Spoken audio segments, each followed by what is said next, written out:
Hey, what's going on, everybody? This is Alex, the Comic Hoarder. Thank you so much for clicking play on this video. In this video, I'm going to show you 5 comic book keys that I just purchased.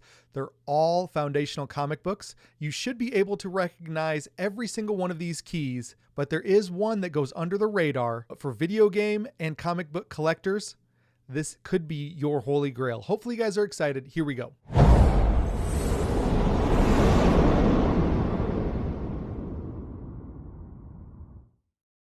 First of all, I want to welcome you guys to the channel. If you're brand new to the channel, hit that subscription button, hit that bell to be notified when there's future videos. Also, anytime throughout the video, if you like the content, consider hitting that thumbs up. Really do appreciate it, and it really does help out the channel. If we can get this video up to 150 likes, that would be really awesome. So that is our goal for this video, 150 likes or more.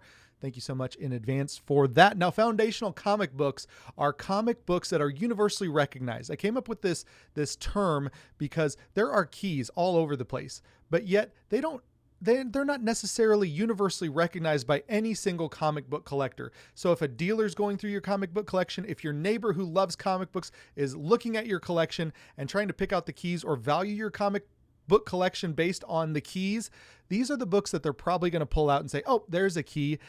This is probably where your money is at in the comic book collection.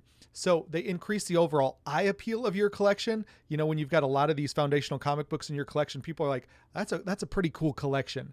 Or the value of this collection is greater because you have those keys. And that's what it is. It increases the overall eye appeal of your collection, and it increases the overall value of your collection. These comic books will definitely do those things for you. And if you have these, you know, it'll be easier down the road if you want to move into something bigger to pick out maybe 4 or 5 of these and trade up for something bigger in the future. So hopefully you guys enjoy this type of content. So recently, my local hobby shop, which is Great River Collectibles, they decided that they wanted to get rid of some of their focus areas. They wanted to focus on just a few things: cards, Magic, Pokemon, just all these kind of collectible, tradable, playable games. Sports cards, pop figures, action figures, stuff like that. They wanted to focus on those things, but they wanted to also get rid of something, and taking up a lot of space was their comic books. But before they got rid of their comic books, they let me go through all like 15 long boxes of their collection. They brought it all out for me to look at, and I went through and I just was able to cherry pick everything that I wanted. Now, I did pick out other books and just put them aside. Like, this is something that's a key that I don't want. You know, for an example, there was a lot of Silver Age in there that I just passed over because it just wasn't something that I wanted to spend money on at the time. But I was like, someone who is buying this collection will appreciate having all that Silver and Bronze Age. And so I wanted to leave some of those behind. But I did pick up about a short box worth of books, not all keys, some series that I wanted to read, some covers like Adam Hughes covers, and then some of these keys as well. And so in this video, I'm going to show you the 5 foundational comic books that I purchased while I was there at Great River Collectibles before they got rid of everything, unfortunately. So the first book up is Dinosaur #1. It's a book that I always love seeing. It's a nice Bronze Age book from 1978. This is a Jack Kirby creation. While he was working at DC, he helped create Commandy. When he went back to Marvel, they wanted to compete with that. And so they said, let's make, you know, a Commandy type story with dinosaurs, you know, as the companions.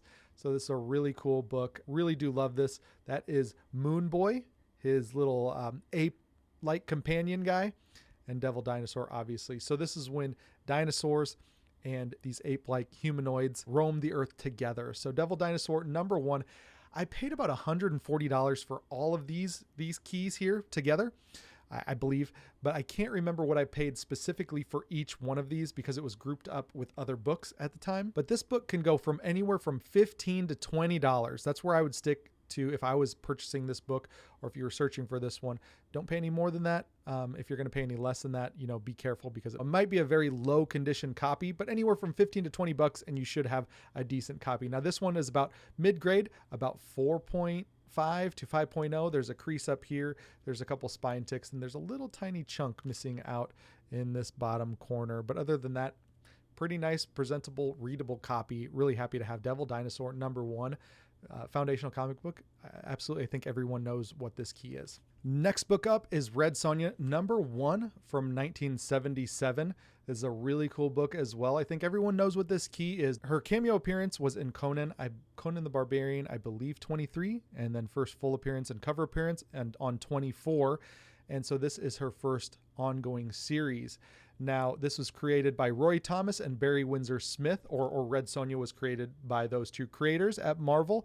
It's just a really cool classic character. And I believe Marvel created stories up until the 90s with Red Sonja, and then Dynamite Entertainment took over creating stories with Red Sonja in about 2005. So that's why you don't see Red Sonja anymore in Marvel, but you see her in Dynamite Comics. Like I said, I can't remember how much I paid for it, but I believe this one can go anywhere from $15 to $25. So I would definitely stay in that range. You know, $25, you should be able to pick up a pretty nice copy. Now, this one is a pretty nice copy. There is a little bit of overspray here on the side. That's not water damage or anything like that. It's just overspray from the printing process. Other than that, it really presents very nicely. Happy to have Red Sonja #1 first ongoing miniseries with the character. Now, this is a cool book. You want to keep an eye out for the error variant of this, but this is Dazzler #1 from 1981. Now, there is an error variant on this. This one's the direct edition, and the error on this is on page 24 and 25. It's in black and white. I double checked this one and the other copy that I have, and they are both have color on them. So this is not an error copy of this book. I really do love this, the cover on this, because it's very reminiscent of Uncanny X-Men #130, where Dazzler's on the cover, pretty much front and center on that book, which is her first appearance. And they did a really nice job on this Dazzler #1 from 1981 to kind of mimic that or homage that. It's probably not really an homage, but it's very, very similar. So I really do like Dazzler #1. Now, this book is popular because there was talk of Dazzler being in the Deadpool Wolverine movie and potentially being portrayed by Taylor Swift. I wouldn't go crazy over that, buying Uncanny X-Men 130s or Dazzler #1s. Now, this book has not gone up like crazy. You can expect to pay anywhere from $15 to $30 for a copy of this book still to this day. You can probably find some lower grade copies for less, $10, and then some higher grade copies for $50 to $60. But definitely Dazzler #1, I would stay in the $25 to $30 range, and you can probably find yourself a pretty nice copy. This one is pretty nice. It's got about 3 or 4 little spine ticks on the side. Don't know if you can see them because they kind of blend in, but there's one right there, and there's one right there. But other than that, very, very nice copy of this book, and happy to have this in the collection. Now, this is my second copy that I currently have. I've owned many in the past, but this is a really cool book. Now, I did buy this one because of fear of missing out.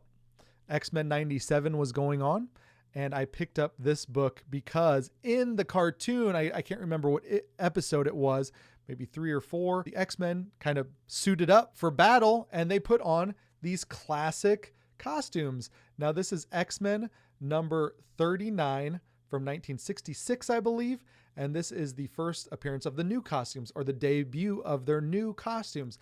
Now, the original X-Men in this book, X-Men #1, as you can see on my wall back there, they had the yellow and blue training outfits. And I think I did kind of pay up for this one, maybe $70, $80 or something for this one. It's got a little water damage at the top. You can see there's water damage that, helped lose some of the color, but the staples are great. There's no rust or tarnish on the staples. Everything other than that, the very top there, maybe there's some condensation on the book at some point, but this is a very, very cool book, and I'm glad to have this nice deep blacks on the cover.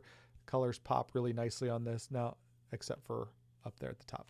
Correction, this is from 1967, and copies are going, kind of all over the place. For a nice copy, you're going to pay over $100, $130, $140 for a nice copy. Now, a copy like this can probably had for about $40 to $60, considering the top like that.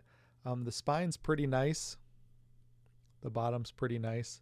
Very, very nice book, except for the top there. And I checked, there's no mold or anything like that in the book or on the back cover. There's no foxing or anything like that either. But there is that damage at the top where there is color loss. So I'd probably stick around the $50, $60, $70 like I paid. I think I paid $70 for this one. So Yeah, really do love this book. Love this cover. It's really, really classic. One of my favorite covers is X-Men 42. It's the Heads and Professor X like dying on the cover. But I really do love and appreciate this copy and this book. All right, let's see if you know what this last book is. Number 5 on my list for foundational comic books that I just picked up is Blip number 1 from February 1983. Do you know what this book is? I'm going to give you a couple seconds. Put a comment down in the comment section and let me know if you know what this book is. I told the guy at the counter, he was one of the workers. I said, that's me in 1983 playing a video game. He's like, oh, is that really you? That's really cool. I was like, actually, no, I was 1 year old in 1983. That's not me playing Tron. That is some other guy who was much, much older than I. But anyways, he probably has more gray hair than I do, which is hard to believe that anyone does. But Blip, the video game magazine from February 1983, is the first appearance in comic books of Mario and Donkey Kong. This is an awesome book. I think I probably paid like 70, 80 bucks for this as well, which would put my total over 140. I can't remember what I paid for this lot. This book is very, very cool. For now, if you're going to get a 9.4 or higher, it's going to be couple $100 for this book.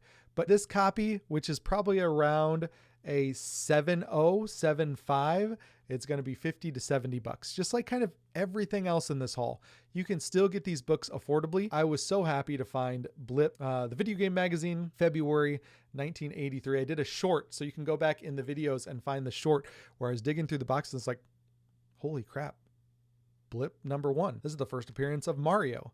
And so really, really happy. I was looking through the book before I bought it, obviously, to make sure that I wasn't just dreaming or like this wasn't another edition of it, but I knew exactly what it was as soon as I saw it, which makes it a foundational comic book. What do you guys think about this one? Do you believe that this is a foundational comic book? Does everyone recognize this book? For some people, this is a holy grail, you know, for video game collectors, for Mario fans, for Donkey Kong fans. This is the first appearance of Mario and Donkey Kong in a comic book. Let me know what you guys think in the comments down below. Once again, thank you so much for watching.